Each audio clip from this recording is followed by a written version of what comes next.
გამარჯობა, დღეს განვიხილავთ switch-ს. ეს არის if-ის ერთ-ერთი ნაირსახეობა და მუშაობს მაგის მსგავსად. ყველაფერი გააჩნია, რა თქმა უნდა, ამოცანას. იმიტომ რომ შეიძლება ზოგიერთ ამოცანაში მომგებიანი იყოს if-ის გამოყენება, მაგრამ შეიძლება ზოგიერთში მომგებიანი იყოს switch-ის გამოყენება. მაგრამ შეიძლება ისეც მოხდეს, რომ ორივე ძალიან ჩვეულებრივი მუშაობს და არაფერი არ დაშავდეს მაგით. განვიხილოთ მაგალითის ეს switch-ი განვიხილოთ მაგალითზე. ესე იგი,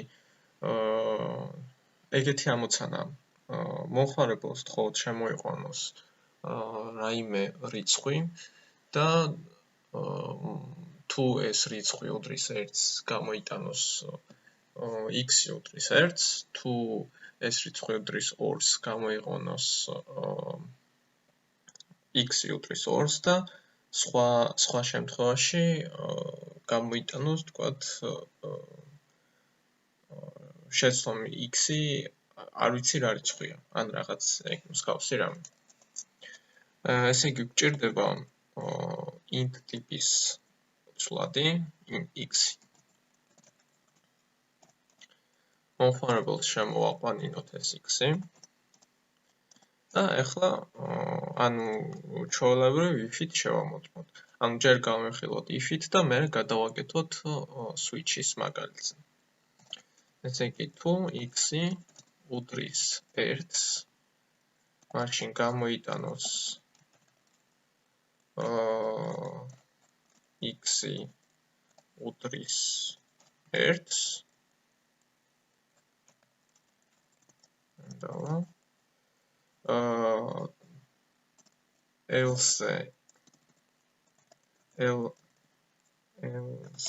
if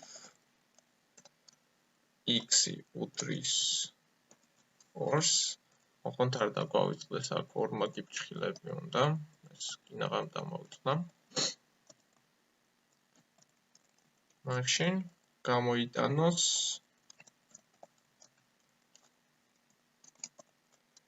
x-ი უდრის 2-ს.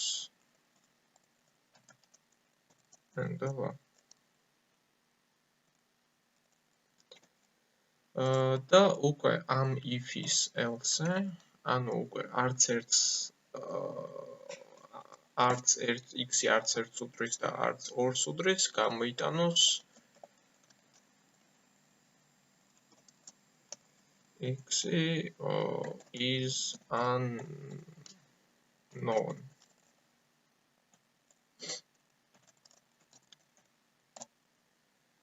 გავუშვათ ეს პროგრამა, ვნახოთ წესით უნდა იმუშაოს. ესე იგი, შევიყვანოთ 1 x-ი უდრის 1-ს. შევიყვანოთ, თქვათ, 5 x is unknown. კარგით, ეს მუშა ვერსია, ანუ ჩვენ ამოცანას პასუხობს. კაია. ახლა როგორ გადავაკეთოთ switch-ი? switch-ზე რო გადავაკეთოთ, ეს თუ გახსოვთ არის კომენტარი, პროგრამა კომენტარებს არ კითხულობს, შესაბამისად ეს კოდი ამ კოდს პროგრამა აღარ დაიკითხავს. ესე იგი, switch-ს აქვს ეგეთი სინტაქსი. ესე იგი, switch-ს ვაძლევთ რაღაც პარამეტრს და შევდივართ ტარში. აქ switch-ის ერთ-ერთი მინუსი არის ის, რომ პარამეტრად შეგვიძლია გადავცეთ ან int ტიპის, ან char ტიპის.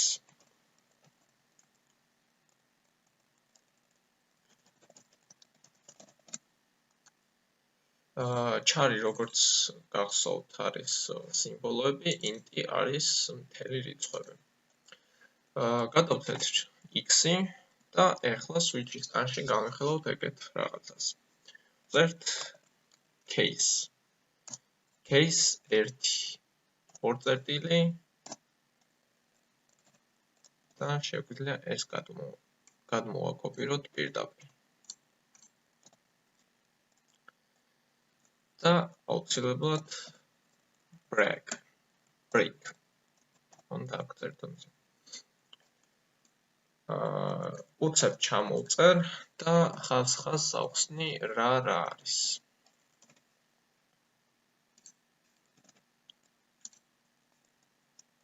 ესე იგი, default მე ავხსნი. switch-ი რო შევამ, ჩვენი x-ი, ანუ აქ მივცემთ რაღაც პარამეტრს, უნდა გვახსოვდეს, რომ ეს უნდა იყოს ან int-ი, ან char-ი. ამ x აიღებს და შეადარებს ყველა case.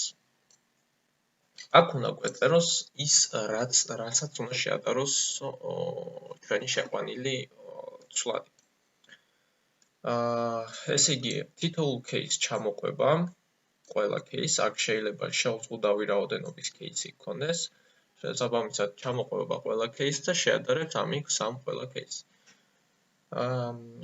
ესე იგი, ამ შემთხვევაში, თქვათ, ერთს თუ გადავცემთ, ნახავს, რომ აქ დაემთხვევა ერთს, შევა ამ პირველი case-ის ტანში, შეასრულებს ორ წერტილის მერე ყველა ხაზს და ხო, ამით მორჩება switch. ამ ორ წერტილის მერე გვაქვს ეს ყველა ხაზი. მაგრამ აქ გვაქვს ესეთი სიტყვა, ესეთი ბრძანება break. break-ი აჩერებს სვლას. შესაბამისად, ამ ორი წერტილის მერე მაგის ამ case-ის ყველა, ასე ვთქვათ, ამ case-ის ტანი უფრო სწორად იქნება ქვეტანი, იქნება ეს ორი ხაზი. ანუ როდესაც ჩვენი switch-ი შევა ამ პირველ case-ში, შეასრულებს cout-ს, დაგვიბეჭდავს x-ი უდრის 1-ს, შეასრულებს breaks, გააჩერებს ხაზების კითხვას და უკვე შესაბამისად ამ case-ზე და უკვე თქვათ შემდეგ case-ებზე აღარ გადავა და switch-ი მორჩება. შეგვიძლია გავუშვათ ესა, ამანაც წესით უნდა იმუშაოს. გადავცეთ 1, x-ი უდრის 1-ს, კი ბატონო. გადავცეთ ახლა 2, x-ი უდრის 2-ს. switch case-ი მორჩაობს. ახლა მოდით ეგეთი რაღაცა გავაკეთოთ. break-ი დავაკომენტაროთ. აქაც და აქაც. ახლა, როდესაც თქვათ x-ი შევა პირველ case-ში, ამ ორ წერტილის მერე ყველა ხაზს აღიქვავს თავის ტანად. ანუ ამ case-ას, ამ cout-საც და შესაბამისად ორივეს დაგვიბეჭდავს. ანუ უკვე აღარ გაჩერდება კოდი. 1 რო გადავცეთ, აი 1-იც დაბეჭდა და 2-იც. და ახლა 2 რო გადავცეთ, დაგვიბეჭდა მეორე, იმიტომ რომ დაგვიბეჭდა x-ი უდრის 2-ს, იმიტომ რომ ესე იგი ნახა პირველ case-ში ნახა რომ x-ი არ უდრის 1-ს, გამოტოვა მაგის ტანი, გადავიდა მეორე case-ზე, ნახა რომ x-ი უდრის 2-ს და შეასრულა ამ case 2-ის ტანი, ანუ რაც ორ წერტილის ქვემოთ რაც არის. აქ რომ მე მესამე case-ი მქონდეს. case თქვათ 3. cout 3. პირობითად ვწერ. და break-ი რო არ გამოვიყენოთ, აი მეორე case-ის შემთხვევაში და 2 რომ მივთითოთ. დაგვიბეჭდავს x-ი უდრის 2-ს და დაგვიბეჭდავს 3-ს. და შესაბამისად 1 რომ გადავცეთ, ანუ x-ი როდესაც 1-ს უდრის, დაგვიბეჭდავს 3-ს. ანუ break-ი არის აუცილებელი. თქვათ ამ შემთხვევაში რა მოხდება თუ პროგრამას გადავცემთ 3-ს. გავუშვათ, ნახოთ. მივაწოდოთ 3-იანი და პროგრამამ არაფერი არ დაგვიბეჭდა. მაგრამ ამოცანაში ეგეთი პირობა გვაქვს, რომ თუ x-ი არ უდრის არც 1-ს, არ უდრის არც 2-ს, უნდა დაგვიბეჭდოს x is unknown. switch-ს აქვს ეგეთი ძალიან კაი case-ის მაგვარი სიტყვა default.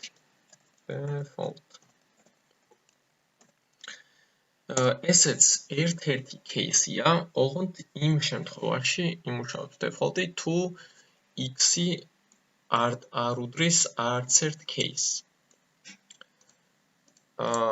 ეს default შეგვიძლია ან დავწეროთ, ან არა. თუ არ დავწერთ, მაშინ გარანტირებულად უნდა ვიცოდეთ, რომ ერთ-ერთი case-ი მაინც შესრულდება. ან თუ თქვათ პირობა გვაქვს ეგეთი ამოცანაში, რომ არ არის საჭირო თქვათ რამე შესრულდეს არასწორ x-ის შემთხვევაში, შესაბამისად, კარგად იქნება ყველაფერი. default-ი იმ შემთხვევაში იმუშავებს, თუ x-ი არ უდრის არც ერთ case-ს. დავწეროთ მაგის default-ის ტანი. Cout x is unknown. და შეგვიძლია ეგეთი handle-იც გავუშვათ პროგრამა. შევიყვანოთ სამიანი და x is unknown. შეგვიძლია სხვა რამეც შევიყვანოთ. თქვათ რამე ისეთი სხვა რიცხვი და მაინც ანუ არც ამ case-ში შევა, არც ამ case-ში და შევა მარტო default-ში. Default-ს უკვე აღარ ჭირდება break-ი, თუ გინდათ მივწერეთ, თუ გინდათ არა, მაგას პრინციპული მნიშვნელობა არ აქვს, იმიტომ რომ default-ი არის ტრადიციულად switch-ის ბოლო ელემენტი. თუ გინდათ გავიხილოთ ეგეთი ვარიანტი, რომ default-ი ავწიოთ ზემოთ. არ არის პრობლემა, ოღონდ default-ს მაშინ უნდა მივწეროთ break-ი.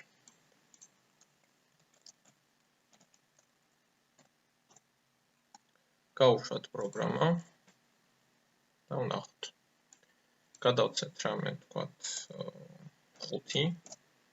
დაგვიწერა x is unknown.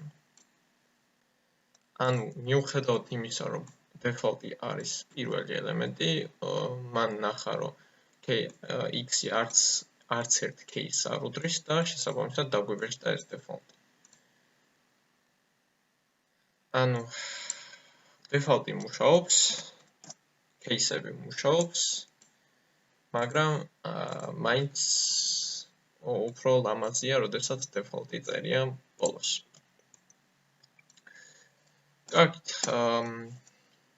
შევაჯამოთ, ესე იგი ყველაფერი გააჩნია ამოცანას. თუ თქვათ მოსახერხებელი იქნება, რომ switch-ი გამოიყენოთ, აუცილებლად უნდა გამოიყენოთ switch-ი. თუ მოსახერხებელი იქნება, რომ if-ი გამოიყენოთ, აუცილებლად გამოვიყენოთ if-ი, მაგრამ ყველაფერი გააჩნია ამოცანას. თქვათ თუ შესაძლებელი გვაქვს რაღაც ტექსტები, ან რამე წერტილიანი ცვლადები, switch-ი უკვე ვეღარ გამოვიყენებთ, იმიტომ რომ switch-ში უნდა გადავწერთ ან int-ი, ან char-ი. და ამ შემთხვევაში უნდა გამოვიყენოთ if-ი. თქვათ თუ გვაქვს ისეთი შემთხვევა, რომ თქვათ 100 რაღაცას უნდა შევატაროთ, შესაბამისად უფრო მოსახერხებელი იქნება, თქვათ ან case-ი გამოვიყენოთ, ხო და თქვათ თუ გვაქვს რომ ეს 100 რაღაცა სულ იცვლება დინამიურად, უკვე switch-ი ძნელად გამოვიყენოთ. ან შეიძლება გამოვიყენოთ switch-ი, მაგრამ ცოტა გაგვიძნელდეს. მაგრამ უფრო გაგვიადვილდეს if-ში, იმიტომ რომ if-ი უფრო დინამიურია. და უფრო მორგებადია დინამიურ ცვლადებთან, რომელიც ხო. შესაბამისად, ყველაფერი გააჩნია ამოცანას. მადლობა ყურადღებისთვის.